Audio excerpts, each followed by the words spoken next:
All right, so online it was really hard trying to find videos that showed me what I needed to know for switching out those water heaters. So I have a 2020 Coleman 17B, and this video is just to show you how I did it. And if anybody, those trolls out there, want to leave their negative comments or tell me how I didn't do it the right way or whatever, feel free to leave comments below, and we're going to laugh at your comments. But this is how I hooked up my hot water heater. All right, so the regular water heater that came with my camper sucks. It was 6 gallons and just never seemed to work well, and got tired of fiddling and farting with it. So we've got an on-demand water heater. So I'm going to show you the electrical in that I did. I always hate the videos where people chat too much and talk for 30 minutes for something that only takes 5. So unscrew your old one, pull it off, remove all of your stripping in that, and then get you some nice new weather stripping.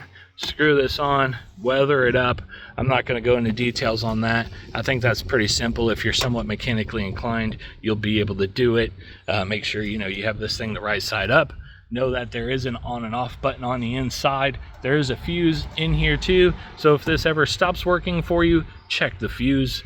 But that part was actually fairly simple and went together really easy. So let me show you the rest of it on the inside. Okay, so here the panel that covers the hole is where I decided to mount mine.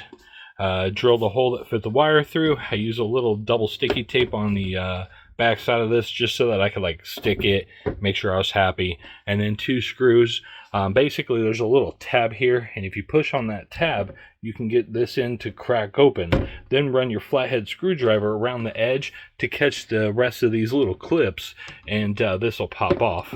And then, yeah, I just used 2 little flathead screws. I know it's probably not necessary, but I am going to put a little piece of electric tape on here just because the circuit board's on this side, and God forbid when it sits, it's just hovering. I'd hate for a little bump or something and it connects the circuit and fries out something that I spent $400 on and an hour worth of my time. So that's where we're at with this so far. I wanted to put it on the back side of this wall and then just run it down, but I figured I don't feel like fishing it through the wall. I was going to come through here to the refrigerator and hide it back there, which would be really easy, but unfortunately that puts it too far inside. In the end, I just said, you know what, again, one of my favorite things is KISS, keep it simple stupid. So I just put it on the front handle, drilled a simple hole and no holes in my fancy walls. Another thing to note with this is there is a little rubber gasket here, figuring just moisture protector. And as I'm pulling this cord through, it does want to pop. So I've been kind of bracing it with my thumb and just pulling very slowly. And it seems to be happy with that. So just don't go yanking on it. All right, keeping it simple. Yank the old heater out, threw the new one in. These are the wires that were connected to the old heater, had to cut. It is a pink, orange, brown, and white wire. I cut those, yanked the heater out.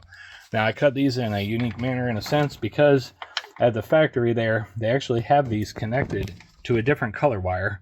And I didn't want it to, in the future, if I ever have to do something or research something, and online it keeps saying the green wire, and I don't have a green wire, I'm definitely going to be confused. So I cut it just a little further up. So the white wire from the factory connected to a green wire by the factory, I connected to the black wire. The brown wire connected to a red wire by the factory, I connected to the red wire.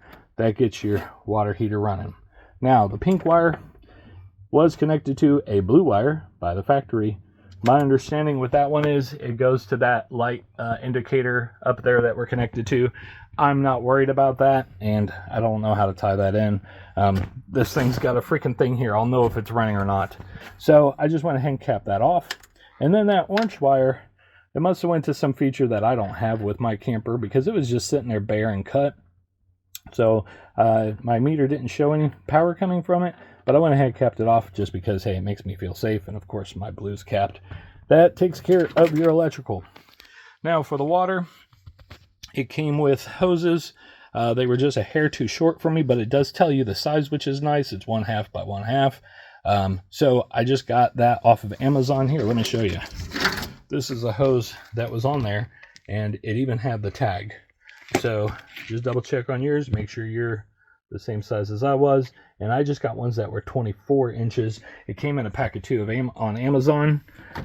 So unscrew what's going to your red and blue here, which is your hot and cold, and screw in your new lines. Then the new line off of the blue, cold, goes to the inlet, water inlet at the bottom, and then off of the red, the hot, goes to the water outlet. Boom, done.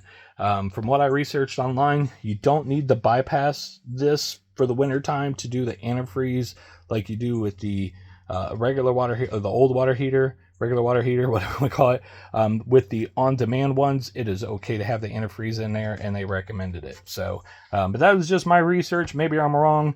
Go ahead and put it in the comments below. I figure worst case scenario is in a couple of years this thing goes out and I got to replace it. Whoop-de-doo. It was simple, and I don't expect it to last more than a couple of years anyway. For what, $400 that I paid?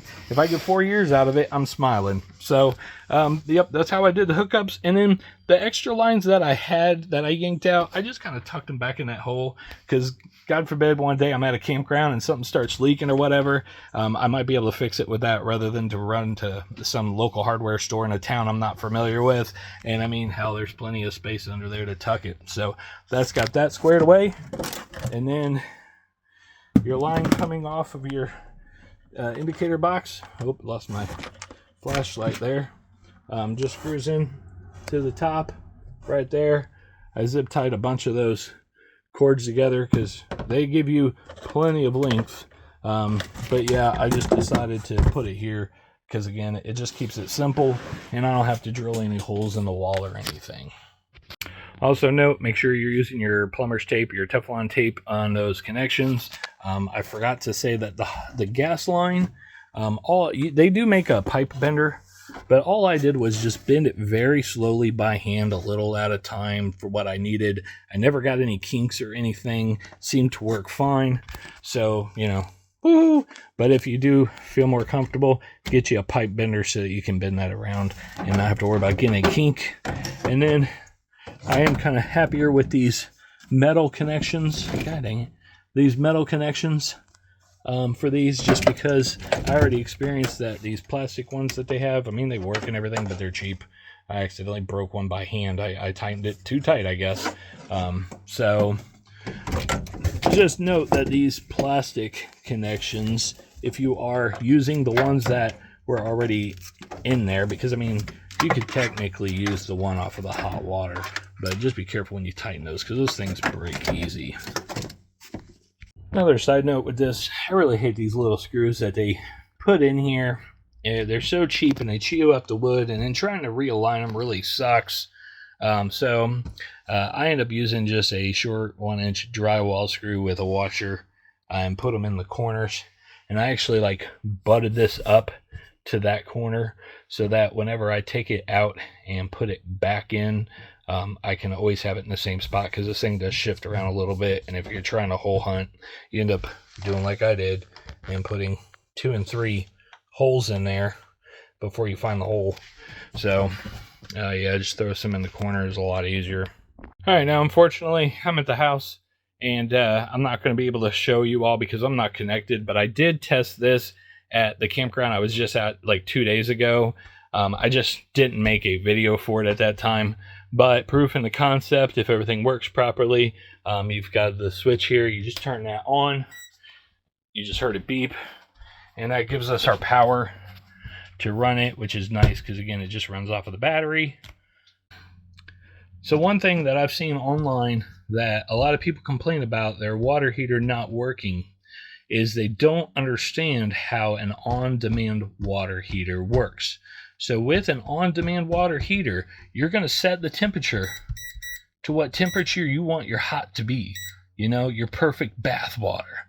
Once you have it set to your perfect temperature, when you get in the shower or when you wash your hands, unlike the house where you have to turn the hot on and the cold on and try to balance it out, only turn on the hot side. Do not turn on the cold side.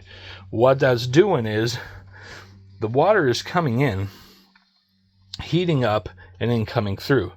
If you turn on the cold side, you're pulling away from some of that supply that the water heater needs in order to heat and deliver. And so it's basically just going to come out cold because it doesn't have enough, and then it's going to indicate it don't have enough, and then it's going to shut off on you or throw error or whatever. So when you do it, only turn on their hot side, set it to the temperature you want. Boom. It actually makes that part even simple too, which is really nice because if you got kids, little ones, you don't have to worry about them scolding themselves. You set it at a safe temperature, and boom, they can get in there and fiddle with the knob all they want. They're not going to burn themselves. So, yep, that's the way I have it. I don't know if these lights actually shut off at all or what. I was worried about it being bright and lighting up the room when you're trying to sleep, but being that I just have it on the switch, I just turn it off when we're not using it, and then it's not going to light up the room. So there you go. I hope this video helps you. And if you got any questions or whatever, leave them in the comments. And if you're one of those rude people that I talked about in the beginning that just can't keep their mouth shut and got to say something, feel free to say something. We're going to laugh at your comments.